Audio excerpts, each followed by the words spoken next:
अस्सलाम वालेकुम पाकिस्तान, आप देख रहे हैं सुबह की सोच। एक नई सुबह, एक नई सोच, एक नए वलवले, नए ख्वाब लिए। और मंडे को आपको कहते हैं खुशामदीद। मेरे साथ है गजल अशरफ और मेरे साथ है हसनैन लियाकत। मेरी तरफ से भी आपको बहुत खुशामदीद। और आज मौसम भी अच्छा है, बारिश हुई है, रात को भी हुई है। पता नहीं जहाँ जहाँ आप मौजूद हैं वहाँ पर बारिश हुई है या फिर नहीं, लेकिन इस्लामाबाद का मौसम बहुत अच्छा है। बिल्कुल ऐसी है, वो सावन वाला टच दे रहे हैं इस्लामाबाद का मौसम, मरी का मौसम। क्योंकि एक जगह पे बारिश होती है, दूसरी जगह पे नहीं होती। इसी वजह से गजल ने बड़ा खूबसूरती से कहा कि पता नहीं आप जहाँ पे हैं वहाँ पे बारिश हुई या नहीं हुई, लेकिन हम जहाँ पे रहते हैं वहाँ पे बारिश हुई। एग्जैक्टली ऐसा ही है। और मौसम बाहर का बहुत अच्छा है, लेकिन अंदर का मौसम इसलिए अच्छा नहीं क्योंकि अंदर वो हब्स की कैफियत पैदा हो जाती है। आज हमारे पास बहुत कुछ है आपके साथ शेयर करने के लिए। सबसे पहले हम आगाज करेंगे सोशल स्टोरीज से और बात करेंगे एआई के हवाले से। और एआई के हवाले से कुछ इस तरह की खबरें आ रही हैं कि मसनूई ज़हानत हमारी जहनी सलाहियतों को मफलूज कर रही है। और ये एक सवाल है आपके सामने भी, क्योंकि आज की तेज रफ्तार दुनिया में जहां हर दूसरा इंसान अपने काम में तेजी और आसानी और सहूलत तलाश करता है, वहां एक नई तहकीक ने खतरे की घंटी भी बजा दी है।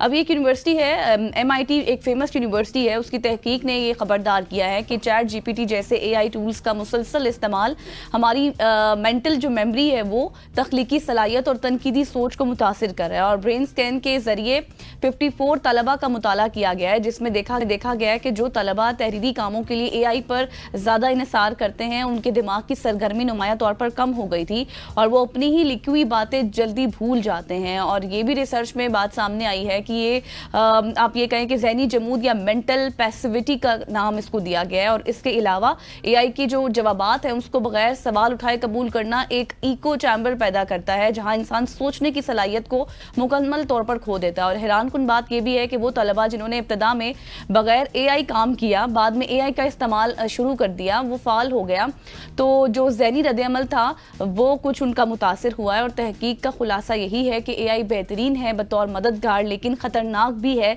जब वो इंसानी सोच की जगह ले ले। बिल्कुल ऐसी। और यहाँ पे जब आप स्टोरी बता रही थी तो मैं दिल में ये सोच रहा था कि कम से कम मैं इस AI का इतना शिकार नहीं हूँ जितने लोग हैं। क्योंकि आप जितने भी टूल्स कर लें AI के, शायद हम उतना यूज़ नहीं करते हैं। बिल्कुल एग्जैक्टली। ये जो न्यू जनरेशन है जिसको हम जेन ज़ी कहते हैं, वो ज़्यादा यूज़ करते हैं और उनके लिए ये काफ़ी तशवीशनाक है। और मेरा ख्याल है जाते जाते थोड़े अर्से बाद हम भी यूज़ करना स्टार्ट कर देंगे, लेकिन राइट नाउ हम शायद उस तरह से छोटी से छोटी बात के लिए चैट GPT पे हमारी जो जनरेशन है वो उस तरह से उसके ऊपर डिपेंड नहीं करती है। ख़वातीन वज़ात आगे बढ़ते हैं आपको कराची के हवाले से बताते हैं। कराची वालों के लिए एक बहुत ही अच्छी खबर है। सिंध के वज़ीर तवानाई सैयद नासिर हुसैन शाह ने सिंध असम्बली के बजट इजलास में ऐलान किया है कि सूबाई हुकूमत कराची भर में 100 इलेक्ट्रिक व्हीकल चार्जिंग स्टेशंस कायम करेगी। और उनका कहना था कि सिंध हुकूमत ना सिर्फ ये इंफ्रास्ट्रक्चर कायम करेगी बल्कि EV सिस्टम को बाकायदा कानूनी दायरे में लाने के लिए कानून साजी पर भी काम जारी रखेगी। ये मंसूबा सिंध की साफ तवानाई और पायदार ट्रांसपोर्ट के विजन का हिस्सा है, जो माहौलियाती बेहतरी की जानिब एक अमली कदम हो सकता है। ये ऐलान एक ऐसे वक्त में सामने आया जब हाल ही में प्राइम मिनिस्टर की जानिब से और उनके मावन खुसूसी बराए सनत व पैदावार हारून अख्तर खान ने पाकिस्तान की नेशनल इलेक्ट्रिक व्हीकल पॉलिसी 2025-30 का बाकायदा ऐलान भी किया। और इसके अलावा भी अब जो गवर्नमेंट है वो ये सोच रही है कि किसी तरह से हम पेट्रोल से निकल के इलेक्ट्रिक की तरफ जाएं। और लोगों को इलेक्ट्रिक गाड़ियों का रुझान भी आप देख रही हैं कि इस वक्त मार्केट में बहुत ज़्यादा बढ़ रहा है। और सिर्फ ये इलेक्ट्रिक गाड़ियां नहीं, इससे पहले हम बात कर चुके हैं इलेक्ट्रिक बसों के हवाले से भी और इलेक्ट्रिक ट्रेन के हवाले से भी। तो ये बहुत सारे प्रोजेक्ट्स हैं जिन पर काम किया जा रहा है और उम्मीद करते हैं कि थोड़ी सी दुनिया मतलब अब इसी को इनोवेशन कहते हैं, बदल रही है, आगे चल रही है। और ये इंसानों के लिए, हम सब के लिए जो है वो फ़ायदेमंद भी होगा। आगे बढ़ते हैं, आपको जापान लिए चलते हैं, जहाँ पर एक जदीद और तरक्की याफ्ता मुल्क होने के बावजूद आज एक गैर मामूली बहरान का भी शिकार नजर आ रहा है। मुल्क भर में 90 लाख से ज़ायद घर खाली पड़े हुए हैं। कैन यू इमेजिन कि 90 लाख से ज़्यादा घर जो हैं वो खाली हैं। और जापान की वजारत दाखिला और मवासलात के ताज़ा तरीन हाउसिंग सर्वे के मुताबिक ये खाली मकानात मुल्क के कुल रहायशी यूनिट्स का तकरीबन 13% बनता है। और इन घरों को जापानी ज़बान में आकिया कहा जाता है और उनकी तादाद में मुसलसल इजाफा भी हो रहा है। और इस वीरानी की बड़ी वजह क्या है? बड़ी वजह यह है कि आबादी में तेज़ी से कमी हो रही है, उम्र रसीदा अफराद की तादाद में इजाफा हो रहा है और दही इलाकों से शहरों की तरफ हिजरत की जा रही है, जिसके नतीजे में दही इलाके सुनसान होते जा रहे हैं और मकानात वीरान पड़े हुए हैं। और इस बहरान से निपटने के लिए मकामी हुकूमतें अब खाली घरों को आबाद करने के लिए मुख्तलिफ मराहत और सब्सिडीज भी दे रही हैं लोगों को, ताकि नए रिहायशियों को इन इलाकों की तरफ मुतवज्जे किया जा सके। और ये सिर्फ एक रिहायशी मसला नहीं है, बल्कि जापान के समाजी ढांचे और मुस्तकबिल पर गहरा सवालिया निशान। ऐसा क्यों हो रहा है? बिल्कुल ऐसी है। और हमने देखा है कि जापान एक ऐसी कौम है गजल जो कायद आज़म का जो फरमान है ना, काम काम और बस काम, उसके ऊपर मेरा ख्याल है हमसे ज्यादा जापान वाले अमल कर रहे हैं, क्योंकि वो काम में इतना ज़्यादा मशगूल हो चुके हैं। चाहे आप एक घर की बात करें तो वहाँ पे बीवी और उसकी अगर खामद की बात करें तो वो दोनों ही काम में इतने ज़्यादा मसरूफ़ हैं कि एक तो उनकी आबादी को बहुत ज़्यादा, आपने जिस तरह घरों की स्टोरी बताई, और अगली जो स्टोरी मैं आपको बताऊंगा वो भी जापान के रिलेटेड है। वैसे इनके ना बच्चे भी छोटी उम्र से ही काम पे किसी न किसी लग जाते हैं। एग्जैक्टली ऐसी है। अच्छा, जिस तरह गजल ने आपको बताया ना, जापान जो कि एक वक्त में दुनिया की तरक्की की अलामत समझा जाता था, आज ऐसी समाजी तब्दीलियों से गुजर रहा है जो ना सिर्फ हैरान कुन है बल्कि तशवीशनाक भी है। और अब अगर एक और दिलचस्प मगर तल्ख हकीकत सामने आई है, जिस तरह गजल ने एक घरों की हकीकत आपको बताई, तो मैं जापान में आपको बताता हूँ पालतू बिल्लियों और कुत्तों की तादाद बच्चों से ज्यादा हो चुकी है। ताज़ा तरीन आदाद और शुमार के मुताबिक जापान में इस वक्त तकरीबन 1,59,00,000 पालतू बिल्लियां और कुत्ते मौजूद हैं, जबकि 15 साल से कम उम्र बच्चों की तादाद सिर्फ 1,37,00,000 है। तकरीबन 13 लाख का फर्क है। ये फर्क जापान की बढ़ती हुई रिहाइश, तालीम और बच्चों की परवरिश के अखराजात, साथ ही तवील काम के औकात और माशरती जो दबाव हैं, और उन्होंने कई जोड़ों को, जो शादीशुदा जोड़े हैं या फिर वालदेन हैं, उनको वालदेन बनने से रोक दिया है। एग्जैक्टली। नतीजतन लोग अपनी काबिल खर्च आमदनी बच्चों पर नहीं बल्कि पालतू जानवरों पर खर्च करते हैं। और यही वजह है कि जापान में अब तकरीबन 1.9 ट्रिलियन के करीब पालतू जानवरों की आलीशान मार्केट भी वजूद में आ चुकी है, जो कि एक बहुत ही बड़ा सवालिया निशान है। इस तरह के मिसाइल बड़े हैं जापान में जी। सिर्फ ये घरों की स्टोरी नहीं थी, बल्कि आपको हसनैन ने बताया कि जिस तरह से वहाँ पर जानवरों की तादाद बढ़ी है लेकिन बच्चों की तादाद कम हो रही है, तो ज़ाहिर एक लम्हा फिक्रिया है और उसके ऊपर सोचना भी चाहिए। लेट्स सी कि अब किस तरह से इसको टैकल किया जाता है। आगे बढ़ते हैं और आपको बताते हैं कि साइंस कहती है कि इंसान सिर्फ 2 फितरी खौफ लेकर पैदा होता है, गिरने का खौफ और तेज आवाज़ का खौफ। बाकी तमाम खौफ जैसे अंधेरा, सांप या तन्हाई हम वक्त के साथ सीखते हैं कि इस तरह के खौफ भी मौजूद हैं जिससे हमें डर होना चाहिए।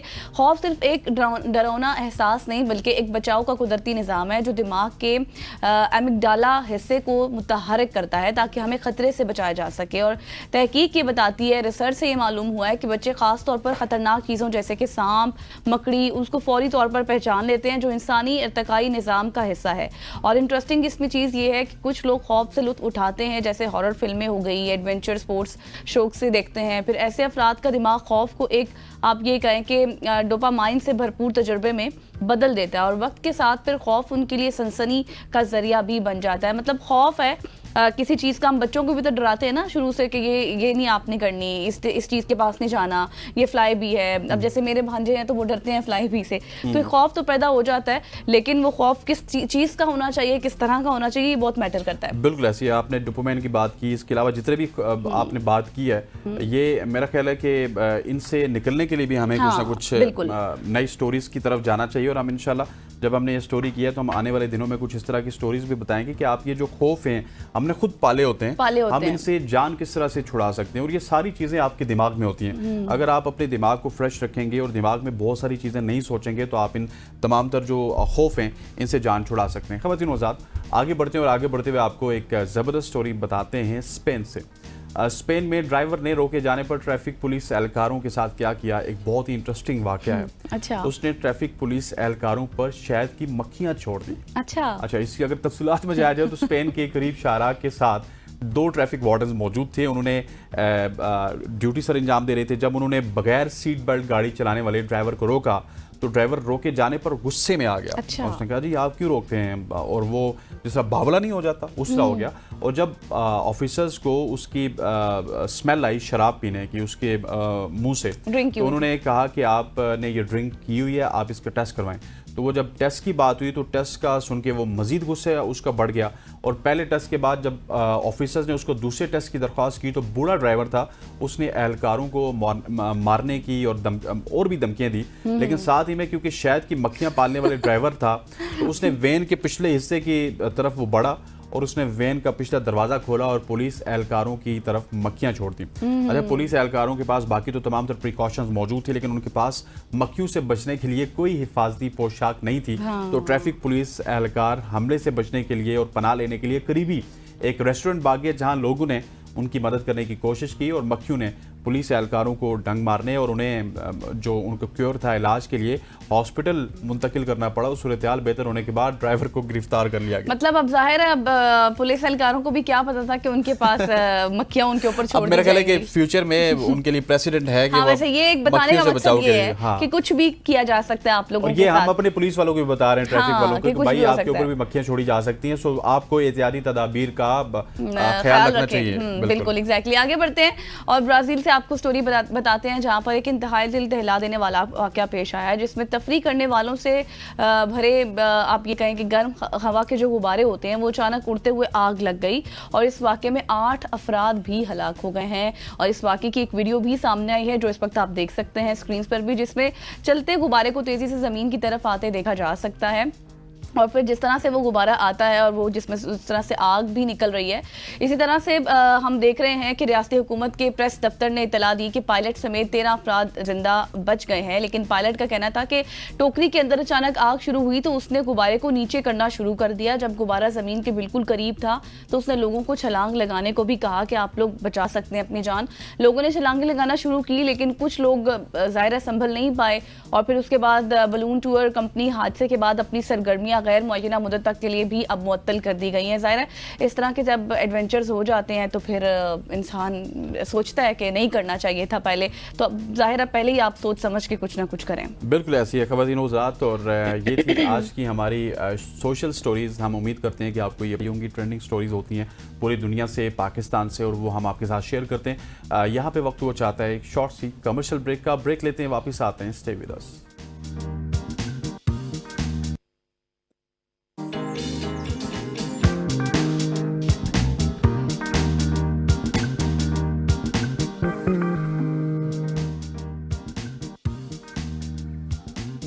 Welcome back after the break. और अब थोड़ी सी बात कर लेते हैं जो इस वक्त वॉर की सिचुएशन है ईरान के खिलाफ इसराइली जारियत में अमेरिका भी बराह रास्त शामिल हो चुका है और अमेरिका ने अपने जदीद तरीन B-2 बमबार तैयारों के साथ ईरान की 3 जौहरी तनसीबात पर हमला भी कर दिया। और अमरीकी सदर ने ऐलान किया है कि उन्होंने हमले में कामयाबी से उनके फौजी अहदाफ को निशाना बनाया। और इसी सारी सूरत हाल पर बात करने के लिए हमें इस वक्त ज्वाइन कर चुके हैं मौलाना ताहिर अशरफी साहब। बहुत शुक्रिया सर आपके वक्त के लिए। सबसे पहला सवाल तो मेरा आपसे यही है, इस तरह से अब हम देख रहे हैं, इससे पहले अमेरिका ने ये कहा था, 2 हफ्तों का वक्त भी मांगा था कि हम सोचेंगे कि शामिल होना है नहीं होना, लेकिन अब ये बराह रास्त शामिल होना, जंग में अमरीकी हमला करना आलमी कवानीन की सरीर खिलाफ वर्जी लगती है आपको, क्या समझते हैं? बिस्मिल्लाहिर्रहमानिर्रहीम, अहमदुहु व नसल्ली व नसल्लिम अला रसूलिल करीम। ये बिल्कुल इसराइल का हमला हो या अमेरिका का हमला हो, ये आलमी कवानीन की खिलाफ वर्जी है और ये दुनिया के अंदर एक अजीब सी बात है कि आपके पास ताकत है तो आप बेगुनाहों को कत्ल करें, आप गजा को जमीन पोश करते हैं, आप ईरान के ऊपर हमला कर दें।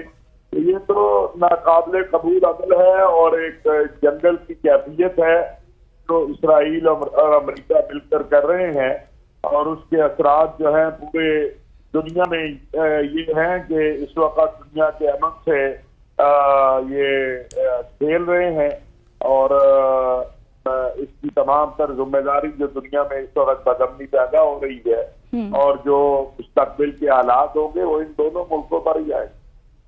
बिल्कुल ऐसी। अच्छा अलामा साहब, क्योंकि ये बाज़गश्त थी कि अमेरिका अगर हमला करेगा ईरान के ऊपर तो उसके बाद हो ये सकता है कि बराह रास्त जंग के भी बादल मंडला सकते, तो अब क्या आप समझते हैं कि अमेरिका और ईरान के दरमियान भी एक बराह रास्त जंग स्टार्ट हो सकती है?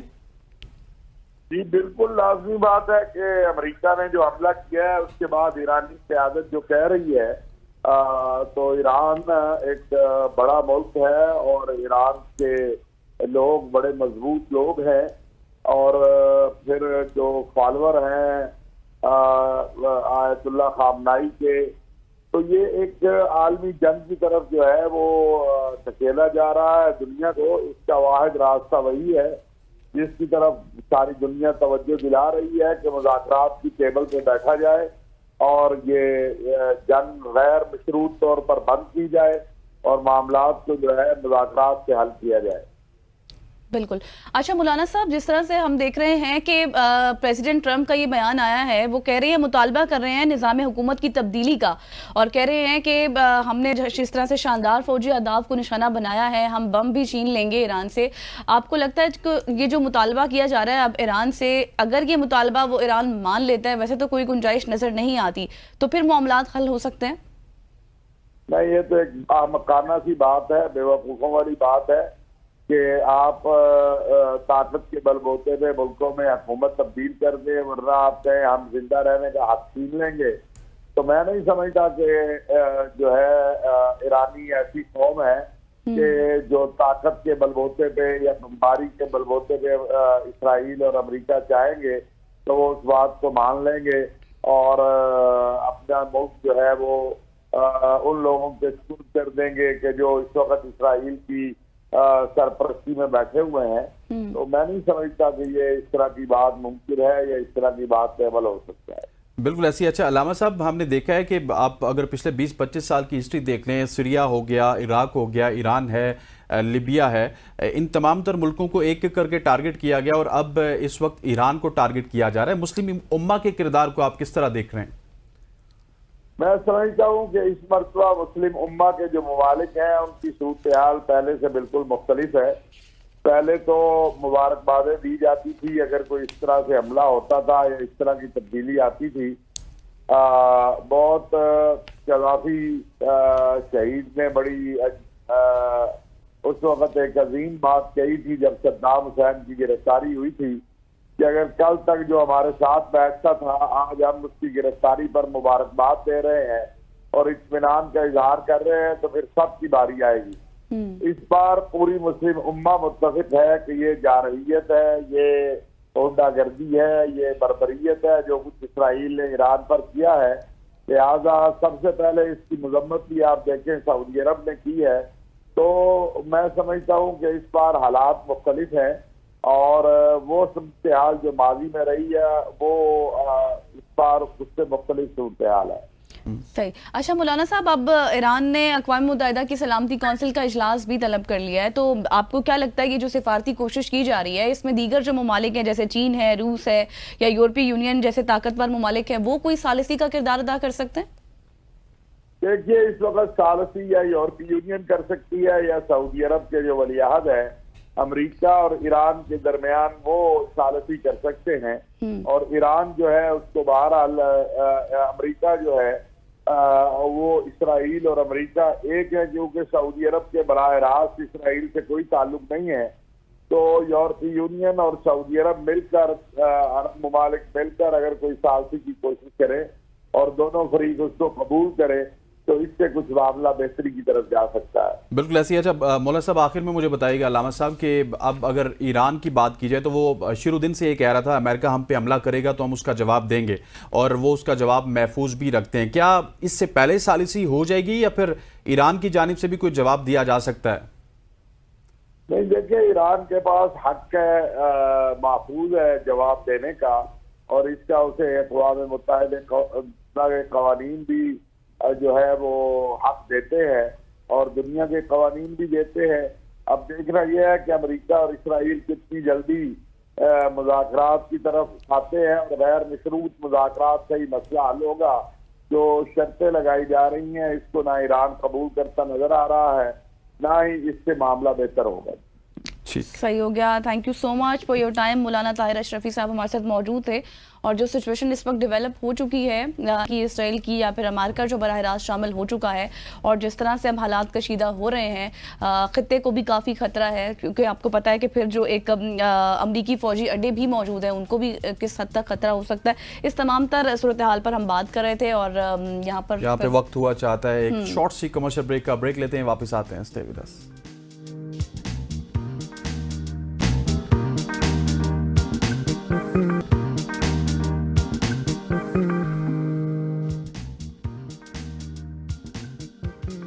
Welcome back after the break. और अब कुछ बात कर लेते हैं मुल्की सियासत के ऊपर क्या कुछ चल रहा है, थोड़ा सा टच करेंगे जो मामला हम पहले ब्रेक से पहले डिस्कस कर रहे थे ईरान वॉर के हवाले से। और आज के सियासी जोग्राफियाई और सिफारती मंजरनामे में पाकिस्तान ना सिर्फ दाखिली महाज पर बल्कि बैनुल अक़वामी सतह पर भी अहम फैसलों के दहाने पर खड़ा है। और ईरान पर अमरीकी हमले और खित्ते में बढ़ती कशीदगी ने नई खारजा पॉलिसी तरजीहात को भी जन्म दे दिया है। और जबकि अंदरूने मुल्क PTI और इस्टेब्लिशमेंट के ताल्लुकात पर बात करें तो मुज़ाकराती अमल और सियासी बयानात एक बार फिर मरकज़ बहस बने हुए हैं और इसी पर हम बात भी कर लेते हैं। बिल्कुल ऐसे इसी पर बात करने के लिए हमारे साथ पाकिस्तान तहरीक इंसाफ से शानदाना गुलजार साहिबा मौजूद हैं। शानदाना, thank you so much for joining us. सबसे पहले तो इस वक्त जो अमेरिका और ईरान की इस वक्त बराह रास्त जंग के खतरात हैं वो मंडला रहे हैं, और क्या आप समझती हैं कि अमेरिका ने जो ईरान पर हमला किया ये हमारे खित्ते पर बुरे असरात डाल सकते हैं, क्योंकि मिडिल ईस्ट कोई ज़्यादा दूर नहीं है और स्पेशली अगर ईरान की बात करें तो उसके साथ तो हमारी सरहद मिलती है।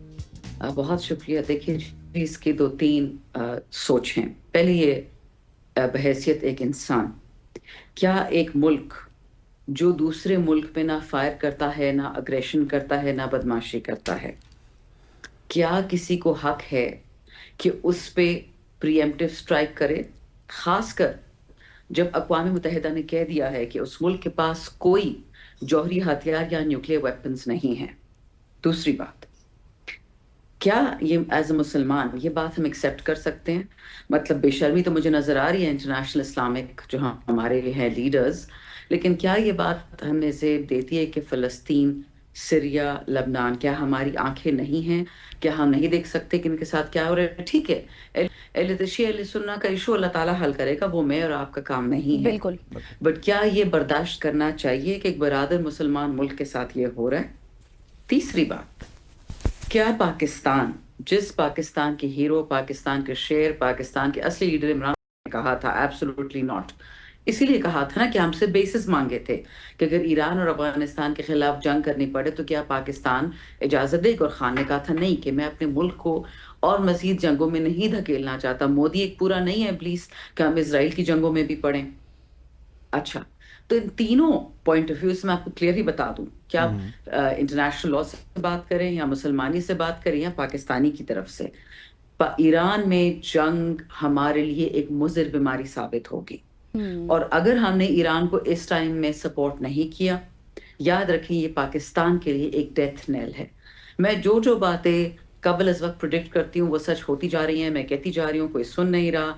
लेकिन आई कैन अश्योर यू, जिस चीन ने हमारे साथ मोदी की अग्रेशन पे मुंह तोड़ जवाब दिया, वो चीन इस वक्त ईरान के साथ खड़ा है। बेहतर है कि अमन हो जाए।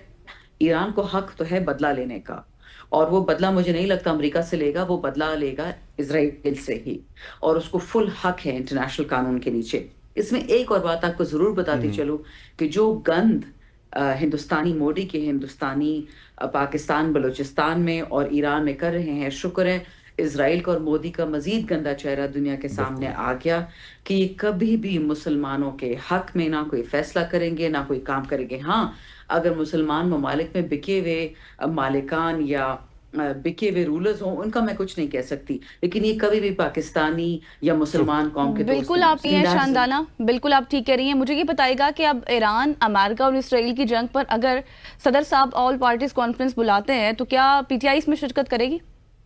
2-3 बातें। नंबर 1, आसिफ अली जरदारी साहब सदर मुमलिकत नहीं है।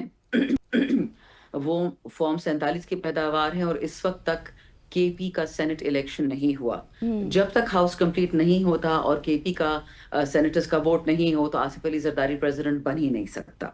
सो he is not the president of Pakistan, number 1। Number 2, जो भी फैसला होगा PTI का वो इमरान खान की इजाजत से होगा। अब ये लोग KP की टीम को इमरान खान से नहीं मिलने दे रहे, तो अगर बजट के मामले में इमरान खान से मुलाकात नहीं हो सकती तो ईरान के मामले में कैसे मुलाकात होगी? मैं ये नहीं मानती कि पार्टी में इस वक्त किसी भी वक़्त है या ताकत है कि वो जाके आसिफ अली जरदारी की एक मीटिंग बुलाई हुई उसमें बैठ जाएं जब तक खान से क्लियरेंस ना मिल जाए। और याद रखिएगा, पिछले साल जब संजानी में जलसा कैंसिल होना था, डिले होना था 22 अगस्त से लेके 8 सितंबर तक, तो ये दरवाजे अडियाला के खुले थे। स्पीकर नेशनल असेंबली ने इसमें लोगों को भेजा, जरगे करवाए और खान से डिले करवा दिया वो जलसा। تو اگر ابھی بھی کوئی چاہتا ہے کہ پی ٹی آئی کا اصلی اوپینین آئے تو وہ -1 ٹیم نہیں دے گی. ٹھیک ہو گیا. مجھے یہ بھی بتائیے گا کہ آپ نے پچھلے سوال کے جواب میں کہا کہ میں جو بھی پریڈکٹ کرتی ہوں ویسا ہی ہوتا ہے, تو اگر ایران کی جنگ کی بات کی تھی تو جنگ مزید اگر بڑھ گئی ایران اسرائیل کی, تو کیا آپ سمجھتی ہیں کہ پاکستان کو بھی اس جنگ سے خطرات لاحق ہو سکتے ہیں؟ پاکستان کو اگر انہی چوروں کے ہاتھ میں چھوڑا گیا, I can assure you, Pakistan کی بقا اور سلامتی کو بہت خطرہ ہے ان ڈفرز, زرداری اور نواز اور شہباز کے ہاتھ میں. مجھے نہیں پتا کہ پاکستان کا کیا کیا نقصان ہوتا ہے, اور اللہ کرے کہ پاکستان کے کسی ایک جوان کا, شاہین کا, ہمارے نوجوانوں کا, کسی کا بھی ایک بال کو تکلیف ہو. لیکن سینگ کہ کس قسم کے لوگ اس وقت ان کو طاقت پکڑائی گئی ہے بائیڈن اور باجوہ کے تھرو, سو آئی شڈر. مجھے بہت فکر ہے پاکستان کی. اچھا یہ بھی بتائیں کہ پھر آپ کیا تسلیم کرتی ہیں یہ کہ پی ٹی آئی قیادت کے جو اس وقت حالیہ بیانات ہم سن رہے ہیں, اور امریکہ میں جو اس وقت سچویشن چل رہی ہے, امریکہ میں ہونے والے احتجاج نے اسٹیبلشمنٹ کے ساتھ روابط میں بھی رکاوٹ ڈالی ہے کوئی؟ دیکھیں, اسٹیبلشمنٹ کو آج تک ہم نے تو کانٹیکٹ کیا نہیں ہے.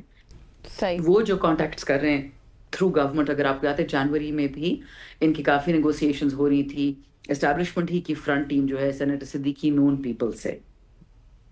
اب آپ مجھے بتائیں, جو پاکستانی آپ کو سال کے 32 سے لے کے 38 ارب ڈالر بھیج رہے ہیں, اتنی آپ ٹریڈ یا تجارت نہیں کرتے جتنے آپ کو پاکستانی بھیج رہے ہیں. یہ الیکشن بھی یہ پاک پیک والے جو ہیں, جو پاکستانی امریکنز ہیں, جو پی ٹی آئی سے ان کا کوئی تعلق نہیں ہے, ان لوگوں نے ٹرمپ کو بہت سپورٹ کیا تھا. یہ وہی لوگ ہیں جو امریکہ میں ہیومن رائٹس پاکستان میں جو ظلم ہو رہا ہے, لوگوں کے ناخن نکالنا, عورتوں کے کپڑے اتارنا, لوگوں کو قتل کرنا, لوگوں کو ٹارچر کرنا ہے, ان کا حق ہے کہ جس ملک کا وہ منہ بند کرتے ہیں ڈالر سے, وہ پاکستان میں ہوتے ہوئے ظلم پہ پروٹیسٹ کریں.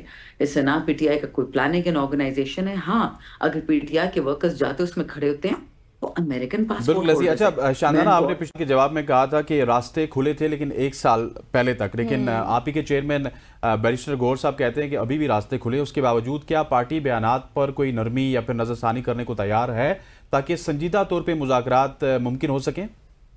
دیکھیں, parties Imran Khan and Imran Khan is party. جو خان صاحب کا آرڈر ہوگا, انہوں نے تو پچھلے سال ہی کہہ دیا تھا کہ میرے دروازے ہمیشہ کھلے, میری کچھ شرائط ہے, بے گناہ قیدیوں کو جیلوں سے نکالیں, 9 مئی کی جو ڈرامہ بازی تھی اس کی CCTV فوٹیج نکالے, ثبوت دیں کہ پی ٹی آئی نے کیا تھا, اور جو 26 نومبر میں اپنے بے گناہ لوگوں کو مارا ہے اس پہ انکوائری ہونی چاہیے. اب تک کوئی پیش رفت نہیں, تو خان سے زیادہ اور کیا لچک دکھا سکتا ہے. اس وقت یہ بھی بولا تھا کہ میں فتح مکہ والا کام کروں گا, لوگوں کو معافی تلافی دوں گا. ساؤتھ افریقہ میں جو سسٹم ہوا تھا, منڈیلا نے کیا تھا ٹروتھ اینڈ ریکنسیلیشن کا, خان صاحب نے تو ہر رستہ کھولا ہوا ہے.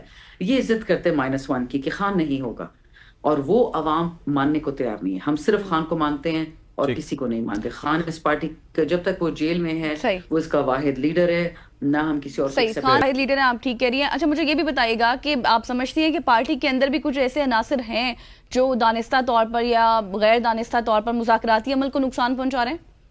I don't know. I can't say anything. مطلب مجھے تو نظر ہی نہیں آ رہا کہ اسٹیبلشمنٹ بلاول اور مریم سے سپورٹ ہٹانے کو تیار ہے. ان کی تو مین شرط یہ ہے نا کہ مریم اور بلاول کو 1 سال کی انٹرنشپ دینی, ان کو پرائم منسٹر بنانا ہے. تو مطلب مزید پاکستان کو ہم نے تباہ برباد کرنا ہے. جتنا مجھے پتا ہے اسٹیبلشمنٹ کی یہی شرط ہے نیگوسیشنز کے لیے کہ مریم اور بلاول کو, but again I could be wrong, میں تو سوشل میڈیا پہ دیکھتی ہوں کہ مریم بلاول دونوں کو 1 سال PM بنانا ہے. ہم تو مجھ نقوی کا بھی نام سن رہے ہیں کہ 1 سال. شاندانہ, خواجہ جو وزیر دفاع ہیں اپنے بیانات کی وجہ سے کافی زیادہ انٹرنیشنلی بھی اور نیشنلی بھی وہ زبان زد عام رہتے ہیں. خواجہ آصف نے ایک انٹرویو میں کہا کہ یہ ہائبرڈ گورنمنٹ ہے, اور اگر 1990 کی دہائی کی بات کریں تو وہاں پہ بھی اگر ہائبرڈ گورنمنٹ ہوتی تو آج کی طرح زیادہ ترقی آپ کو نظر آتی. ویسے یہ صحیح ہے, اور کیا آپ کی حکومت بھی ہائبرڈ تھی؟ کیونکہ اس وقت آپ کے اور اسٹیبلشمنٹ کے تعلقات بہت ہی سیم پیج پہ تھے, باجوہ صاحب اور خان صاحب. دیکھیں, ہمارے تو کان پک گئے 3 سال سن کے ہم سلیکٹڈ ہیں, ٹھیک ہے.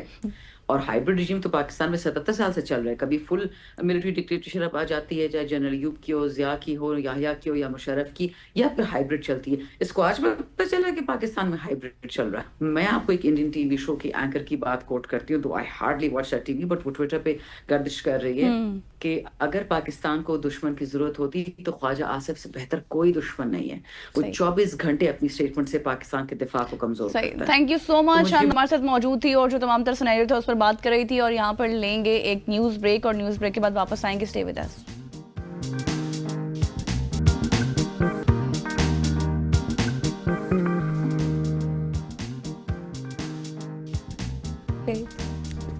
Welcome back after the break. और अब थोड़ी सी बात कर लेते हैं, क्योंकि आपको पता है कि आज तो बारिश हुई है इस्लामाबाद में भी, पिंडी में भी, और जहाँ जहाँ आप रहते हैं शायद वहाँ भी हुई हो, लेकिन बहुत कम हो रही है। हम देख रहे हैं आज बारिश है तो फिर शायद हफ्तों बाद बारिश होगी। बारिशें कम हो रही हैं, मौसम भी बदल रहा है, और सबसे ज़्यादा कीमत अदा कर रहा है पाकिस्तान का किसान। जब ज़मीन को नमी ना मिलेगी, जब बारिशें वक्त पर नहीं होंगी, जब गर्मी वक्त से पहले और शिद्दत से ज़्यादा पड़ेगी, तो फिर सिर्फ फसलें ही नहीं बल्कि हमारी इकॉनमी भी, आप ये कहें कि मैशत भी सूखने लगती है, और फिर मौसमियाती तब्दीली का ये बहरान अब सिर्फ मौलियाती नहीं बल्कि ज़मीनी बका का सवाल भी बन चुका है। और आज हम इसी मौजू पर गुफ्तगू करने वाले हैं। बिल्कुल ऐसे हमारे साथ दो स्पेशल गेस्ट मौजूद हैं। खालिद महमूद खोकर साहब, farmer association, sir thank you so much for joining अस। और सुंदर सोहेल हमारे साथ मौजूद हैं, एनवायरमेंटलिस्ट। सुंदर साहब का बहुत शुक्रिया, थैंक यू सो मच। इससे पहले कि मैं खालिद साहब के पास जाऊं, सुंदर साहब से मैं डिबेट का आगाज़ करूंगा कि क्या कुछ ऐसा मैकेनिज़्म है कि हम जिस तरह से मौसम बदल रहा है इसी तरह से अपनी जो फार्मिंग है उसको भी बदल दें, और बदलते मौसम के साथ साथ हमारे जो किसान भाई हैं वो भी अपने आप को बदल लें और एडजस्ट कर लें, कुछ साइंसी टेक्निक्स इस तरह की हैं? बिल्कुल, देखिए इसके बहुत सारे जो है सॉल्यूशंस हैं जिस पे फोकस किया जा सकता है, स्पेशली किसान जो हैं। जैसे आपको याद होगा कि बहुत साल पहले जो टेक्निक्स थी एग्रीकल्चर की, उससे सॉइल फर्टिलिटी जो है इम्पैक्ट रहती थी। लेकिन अब जो है जिस तरह के हम टिलेज यूज करते हैं और जिस तरह की हमारी क्रॉप ग्रोथ है, उसमें हमने ऐसी टेक्निक्स इस्तेमाल करना शुरू कर दी हैं जिसकी वजह से क्रॉप ग्रोथ बहुत स्लो हो जाती है। फिर दूसरा सबसे बड़ा मसला जो है वो पानी की कमी का होता है, तो उसमें आप इरिगेशन के मेथड्स यूज कर सकते हैं जिसमें कम पानी जो है रिक्वायर्ड होता है और आप इतना ज्यादा जो है पानी का यूजेज नहीं करते। फिर एक फ्लोटिंग एग्रीकल्चर का भी कॉन्सेप्ट बहुत ज्यादा आम है कि जिस तरह ये फ्लडिंग हो जाती है इलाकों में, और हम देख रहे हैं कि आहिस्ता आहिस्ता जो है ये बहुत फ्रीक्वेंट होता जा रहा है कि हर साल हमारी जो बारिशें होती हैं तो वो इतनी ज्यादा होती हैं कि उससे फ्लडिंग की सिचुएशन क्रिएट हो जाती है। तो अब यहाँ पे कुछ कॉन्सेप्ट ऐसा आ गया है कि आप फ्लोटिंग एग्रीकल्चर के तौर पे जो है वो टेक्निक सीख सकते हैं, वो किसानों को बता सकते हैं और वो इस तरह की चीजें अडॉप्ट कर सकते हैं, क्योंकि मुतासिर तो हो रहा है पूरा पैटर्न और हमें वक्त के साथ उसको अडॉप्ट करना पड़ेगा। बिल्कुल ऐसे ही है सुंदर, जिस तरह से आप कह रही हैं कि बहुत सी टेक्निक्स हैं। खालिद साहब से भी शामिल हुए गुफ्तगू करते हैं उनको। खालिद साहब, 2023 से 24 की अगर बात करें तो पाकिस्तान ने गंदम की रिकॉर्ड 31 मिलियन पैदावार हासिल की, लेकिन 2024-25 की बात करूँ तो पैदावार में 3.5 मिलियन मेट्रिक टन की कमी भी देखी गई, तवक्कुह की जा रही है। आपके ख्याल में इस अचानक कमी की सबसे बड़ी वजह क्या है, और क्या इससे हमारी जो मुल्की सतह पर गंदम की किल्लत है या दरामद पर इन्हिसार बढ़ेगा, इस तरह से कुछ सिचुएशन बनेगी? पहली बात तो ये है कि गंदम पे क्लाइमेट चेंज का कोई असर नहीं हुआ। क्लाइमेट के बल्कि क्लाइमेट ने गंदम को सपोर्ट किया इस दफा भी। गंदम की पर एकड़ पैदावार ठीक रही है, काश में कमी थी, और दूसरा यह है कि हमारी बैलेंस यूज ऑफ फर्टिलाइजर नहीं, काश्तकार की कुव्वत खरीद नहीं थी। अब आपके पास इस वक्त भी 13 लाख टन यूरिया पड़ी है। जहां तक क्लाइमेट चेंज के असरात मुरतब हुए हैं वो है कॉटन के ऊपर, लेकिन इस दफा पंजाब में खुसूसन एक खास कोशिश काविश की गई है जिसको मैं बहुत सराहता हूँ। वो ये है कि एग्रीकल्चर डिपार्टमेंट पंजाब ने इफ्तिखार अली सऊद सेक्रेटरी एग्रीकल्चर की सरबराही में उन्होंने एक अगेती काश्त शुरू करवाई है कपास की, जिसके रिजल्ट हमें बहुत अच्छे नजर आ रहे हैं। इस वक्त वो फसल पिकिंग के लिए तैयार है और बहुत ही खूबसूरत फसल है वो। हम अगले साल से अगर मुकम्मल तौर पे उस पर शिफ्ट हो जाएंगे, यानी कि फरवरी मार्च काश्त में, तो हम कॉटन जो हमारी सबसे ज्यादा नुकसान हुई है फसल, कि हम कहाँ 1,44,00,000 बेल थी, कहाँ 52 लाख बेल आ गई है, तो हम वापस उस टारगेट को कर सकते हैं।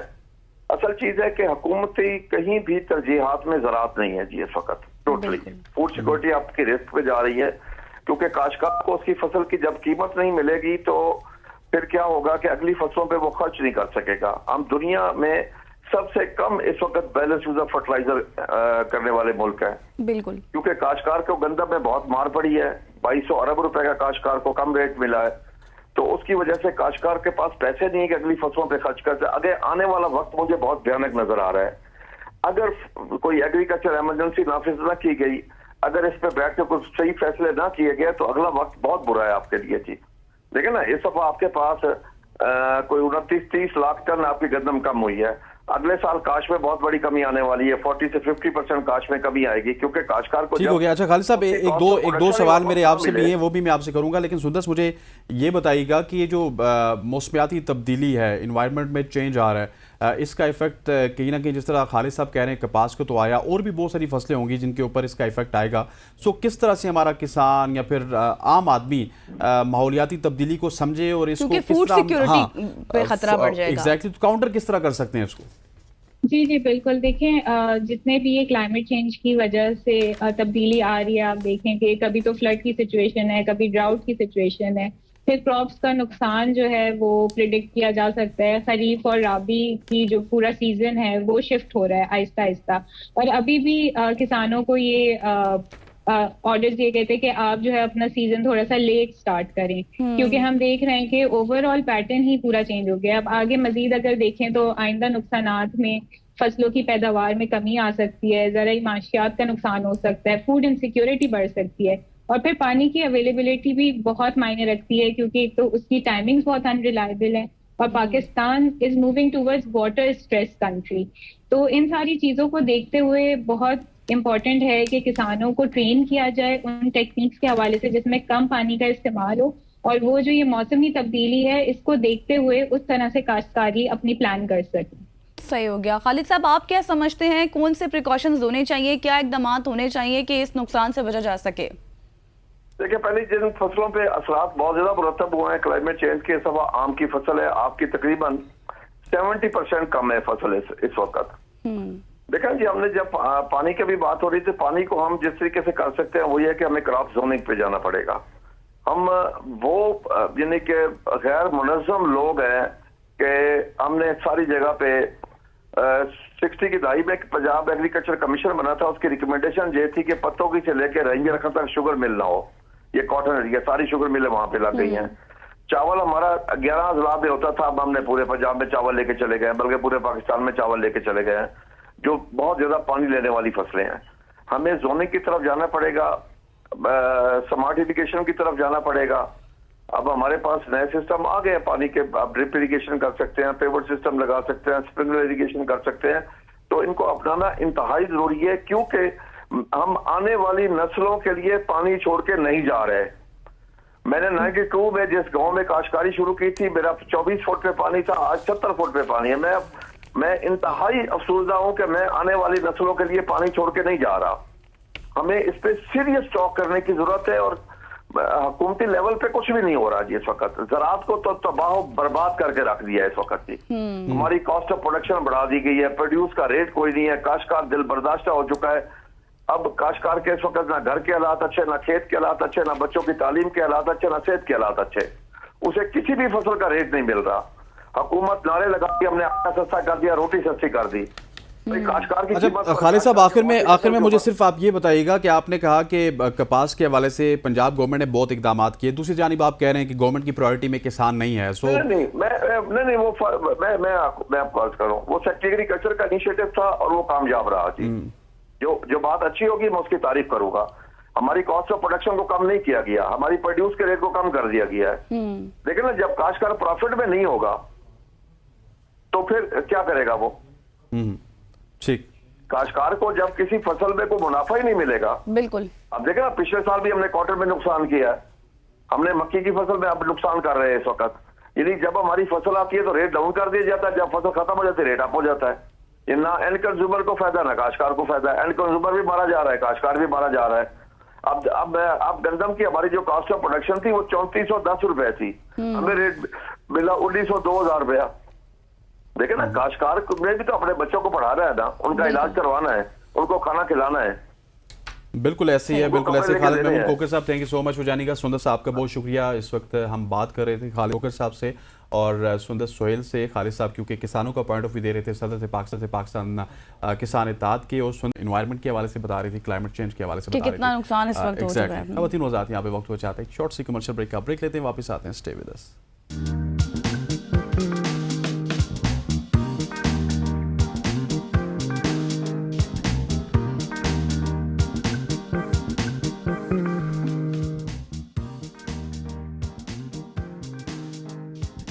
Welcome back. خواتین وضاحت اب ہم بات کریں گے پاکستان کے کچھ نوجوانوں کی. پاکستان کے نوجوانوں نے ایک بار پھر دنیا میں اپنا لوہا منوا دیا.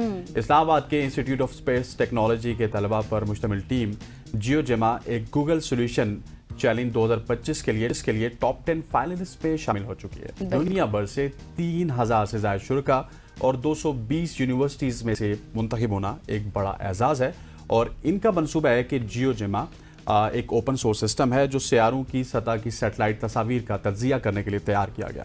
ये निज़ाम गूगल अर्थ इंजन और मसनूई ज़हानत को मिलाकर बनाया गया। ये कामयाबी ना सिर्फ इनकी मेहनत का मुंह बोलता सबूत है बल्कि पाकिस्तान के लिए भी एक फ़ख्र का मुकाम है कि हमारे नौजवान अब जाएंगे और दुनिया के साथ कम्पीट करेंगे। एग्जैक्टली लेकिन शायद अभी आपको समझ नहीं आ रही होगी, उन्हीं की ज़बानी सुन लेते हैं। दो बहुत ही टैलेंटेड नौजवान हमारे साथ इन स्टूडियो आज में। Thank you so much for your time Ahmad and Abdullah, आप दोनों ने वक्त दिया। लेकिन सबसे पहले तो ये कॉन्सेप्ट समझाएं देखने वालों को भी, हमें भी, कि जियोजेमा है क्या, इसका प्रोसेस क्या है, किस तरह से काम करता है, क्या क्यों इसकी ज़रूरत पड़ी। राइट तो जियोजेमा जैसे आपने कहा, गूगल अर्थ इंजन एक ऐसा प्लेटफॉर्म है जहाँ पे पूरी प्लैनेट की सैटेलाइट इमेजरी मौजूद है। लेकिन इसको एक्सेस करने के लिए आपको प्रोग्रामिंग या पाइथन का कोड लिखना पड़ता है जो एवरीडे इंडिविजुअल्स के लिए चैलेंजिंग हो जाता है। अब हम जनरेटिव एआई के ज़माने में आ चुके हैं जहाँ पे कोड जनरेशन इज़ ईजियर। तो हमने फ्यूज़ किया जेमा का मॉडल जो एक open source generative AI model है विद गूगल अर्थ इंजन। तो हमने एक ChatGPT फॉर सैटेलाइट इमेजरी बनाई है। इसका use case various use cases हैं। मैं ये हमेशा कहता हूँ कि सैटेलाइट इमेजरी की क्रॉस सेक्शन हर इंडस्ट्री के साथ होती है, चाहे वो एग्रीकल्चर हो, क्लाइमेट चेंज हो, सप्लाई चेन हो या इवन जियो इंटेलिजेंस हो। तो ये बेसिकली जियोजेमा का एक्चुअल मकसद है। This is actually Pakistan first Google research as well. हमें एक $10,000 का रिसर्च ग्रांट दिया गया है गूगल डीप माइंड की तरफ से। तो दिस इज़ व्हाट जियोजेमा इज़। अच्छा, एक सवाल फिर उसके बाद मैं अब्दुल्ला की तरफ जाऊंगा कि आप क्योंकि गूगल रिसर्च एआई बेस्ड करते हैं, उसको आप गूगल के साथ भी लिंक्ड हैं, अब एआई को साथ रख के आप एप्लीकेशंस तो बनाते हैं, लेकिन why this application specified because of this, मतलब गूगल की इमेजेस जिस तरह हम सैटेलाइट की बात कर रहे हैं, कोई और काम क्यों नहीं कर रहे? इसके ऊपर भी आपकी स्पेशलाइजेशन है? यस तो हम इंस्टीट्यूट ऑफ स्पेस टेक्नोलॉजी के स्टूडेंट्स हैं। तो हम सैटेलाइट इमेजरी आपने पढ़ा ही यही है। एग्जैक्टली तो रिलेटिवली न्यू कॉन्सेप्ट है कि text based generative AI models को फ्यूज़ करना सैटेलाइट इमेजरी के साथ। तो हेंस ये हम पुश कर रहे हैं बाउंड्रीज जो जनरेटिव एआई के मॉडल्स हमें आजकल जो नज़र आ रहे हैं, लेकिन ये एक different application, it's not every day जो आपको देखने को मिलेगा कि जनरेटिव एआई और आम लोगों के यूज़ में नहीं होगी। यस लेकिन हम इसका मकसद ही यही है कि हम हर बंदे के लिए एक्सेसिबिलिटी बेहतर करना चाहते हैं। आप सिर्फ अपने प्रॉम्प्ट या नेचुरल लैंग्वेज से सैटेलाइट इमेज पूरी दुनिया की, पूरी प्लैनेट की, एनी कॉर्नर, चाहे बीजिंग हो, इस्लामाबाद हो या नॉर्थ अमेरिका में कोई भी कंट्री हो सकता है, तो आप उसको प्रॉम्प्ट कर सकते हैं और उसके ऊपर आप एनालिसिस भी कर सकते हैं। चाहे आप लैंड सरफेस टेम्परेचर्स दिखाना चाहें, अगर आप वेजिटेशन इंडेक्स निकालना चाहें, ये एग्रीकल्चर का एक डेटा सेट है। तो there are various applications within this. सही हो गया। अब्दुल्ला, जिस तरह से अहमद बता रहे हैं, अब्दुल्ला खामोशी अच्छी नहीं यार, इतना खामोशी से सुन रहे हैं आप। वो ज़ाहिर जो खामोश होते हैं ना, उनका दिमाग वैसे ही कुछ ना कुछ चल रहा होता है। अब्दुल्ला ये बताएं, जिस तरह से अहमद भी बता रहे थे कि कोई भी कंट्री हो सकती है, किस तरह से ये नौजवानों को फ़ायदा सकती है और किस तरह से इसके ऊपर मजीद काम, जिस तरह से आप लोग माशाल्लाह कर रहे हैं, तो कंट्रीज़ को भी फ़ायदा हो सकता है? अच्छा, इसमें बेसिकली हमने इसका जो स्कोप है, अभी जैसे इन्होंने बताया उसमें एक फीचर बताया, इसके अलावा इसके साथ जेमिनी या चैट भी इंटीग्रेटेड है और अर्थ एजेंट भी है। वो भी आपको ना पूरी, मतलब जैसे एयर क्वालिटी आपने कहीं की निकालनी है वो निकाल के आपको बताया था। और साथ डेटा सेट एक्सप्लोरर है जिसके अंदर गूगल के कुछ डेटा कैटलॉग्स हैं, वो हमने सारे इंटीग्रेट किए, वो भी प्रॉम्प्ट पे आ जाते हैं। बाकी जैसे ऑयल एंड गैस इंडस्ट्री हो गई, फर्टिलाइजर इंडस्ट्री हो गई, या एग्रीकल्चर से जितना भी रिलेटेड लोग हैं उनके लिए फ़ायदेमंद है। ठीक हो गया। अच्छा, मुझे ये बताइएगा कि अब जिस तरह आप यहाँ पे पहुँचे, आपने कम्पीट किया माशाल्लाह से 3000 जिस तरह मैंने लोग गिनवाए, इतनी ज़्यादा यूनिवर्सिटीज़ थी, ये खुद ही किया या किसी इंस्टीट्यूशन के थ्रू किया? किस किस ने आपको सपोर्ट किया? राइट सो हम गूगल फॉर डेवलपर्स के इकोसिस्टम से हैं। तो हमारी ये एक गूगल सोसाइटी है, Google developer groups on campus, IST institute of space technology. तो उसी के ये रिलेटेड टूर्नामेंट है गूगल सोल्यूशन चैलेंज। ये पिछले 5 साल से हो रहा है। इस साल एशिया पैसिफिक रीजन में हम सिलेक्ट हुए हैं टॉप 10 में, और मनीला में ट्रैवल कर रहे हैं। वी विल ट्रैवल टुनाइट और 12 ममालिक इंक्लूडिंग जापान, साउथ कोरिया, उनसे हम कम्पीट करेंगे फॉर द फाइनल्स इंशाल्लाह। ہم جیتیں گے انشاءاللہ. عبداللہ کیسی تیاری ہے فائنل کے لیے؟ فائنل کی پراپر تیاری ہے، یہ آپ کو لگ رہا ہوگا یہاں سے. وہ تو میں دیکھ چکی ہوں. تو نیند چیند پوری ہے آپ کی؟ نیند شیند ابھی اڑی ہوئی ہے، بعد میں انشاءاللہ. نہیں یہ آپ کیا کہہ رہے تھے غزل کو کہ میں جب انہوں نے کہا کہ آپ کو نیند آئی ہو تو آپ نے کہا میں سویا ہی نہیں ہوں، اب میں فائنل جیتنے کے بعد اگر فائنل میں نیند آ گئی تو پھر یار آپ کو نیند پوری کر کے نیند کریں گے، جہاز میں سوئیں گے انشاءاللہ. اچھا میں سوئیں گے. احمد مجھے یہ بتائیں کہ ظاہر ہے ماشاءاللہ سے ایکسائٹمنٹ میں میرے خیال ہے. ہاں بالکل. تو یہاں تک آنا، اتنا کام کرنا، مزید آگے بھی کریں انشاءاللہ. ہماری یہ خواہش ہے اور دعا بھی ہے کہ آپ جیت کر واپس آئیں. کن کن چیلنجز کا سامنا کرنا پڑا آپ کو؟ Well at first of course ہم نے ہنڈریڈز آف آورز اس پروجیکٹ کو دیے ہیں. یہ ایک اوپن سورس انیشیٹو ہے. ہمیں کافی سپورٹ بھی ملی ہوئی ہے، as you can probably see prime minister youth program سے، ہماری اپنی یونیورسٹی سے، IST سے، اینڈ ویریس ادر ہمارے جو اسپانسرز ہیں. ہمیں ٹیکنیکل سپورٹ بھی ملی گئی ہے. مور امپورٹنٹلی گوگل ہمیں سپورٹ کر رہے ہیں، ہمیں فلائی آؤٹ کروا رہے ہیں. ایک انٹرنیشنل ایکسپیرینس ہمیں اسٹوڈنٹس کے لیے. یس اینڈ تو ایسی اپرچونیٹیز موجود ہیں. اینڈ آئی ووڈ سے کہ ہم ہمارے جو ینگسٹرز ہیں، یونیورسٹی گوئنگ اسٹوڈنٹس ہیں، ان کو ایسی اپرچونیٹیز ایکسپلور کرنی چاہیے اور پاکستان کو انٹرنیشنلی ریپرزینٹ بھی کرنا چاہیے انشاءاللہ. ہمیں انٹرنیشنل ٹورنامنٹس میں نہ صرف پارٹیسپیٹ کرنا چاہیے but we should also aspire to win. ٹھیک ہو گیا. اور آپ کی ٹیم میں کتنے لوگ موجود ہیں؟ I'm currently leading the efforts at Geo جیما. You are the captain. Yes, and with very honor اپنا. اور عبداللہ is leading the product lead ہے. And then there's Hanzala bin Yunus, وہ میرے thesis partner ہیں. ہم دونوں Google funded researchers ہیں alongside Dr. ساجد غفار صاحب جو ہمارے supervisor ہیں. And then Khalil Rahman as well, وہ ایک AI engineer ہے. تو ہم چاروں کی ٹیم ہے and we will be traveling to Manila. ٹھیک. اور یہ سارے آپ لوگ پہلی دفعہ جا رہے ہیں وہاں پہ یا اس سے پہلے بھی کمپیٹ کر چکے ہیں؟ No, so this is our first international. کیونکہ یہ غزل یہ بتا رہے تھے نا ہمیں کہ اس سے پہلے بھی پاکستان کی ٹیم جا چکی لیکن وہ ٹیم تھی. Yes, وہ اور ویسے آپ یہ بھی بتا رہے تھے کہ پاکستان اس سے پہلے نہیں جیتا.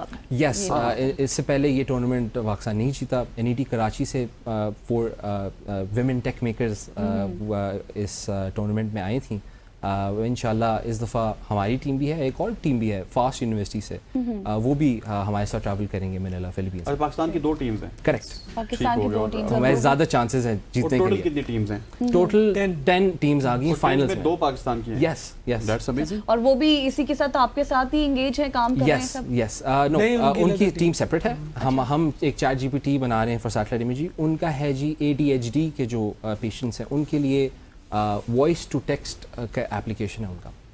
صحیح ہو گیا, ان کی کیٹیگری الگ ہے. یس, ہیلتھ کیئر میں ہم اور یہ سسٹینیبلٹی. کمپٹیشن بھی پھر الگ الگ ہی ہوں گے. یس, اس میں ویریس کیٹیگریز ہوتی ہیں, سسٹینیبلٹی, ٹورزم, ایگریکلچر. تو آپ ویریس ان تھیمز کے ریلیٹڈ آپ اپنا ٹیکنالوجیز یوز کر سکتے ہیں.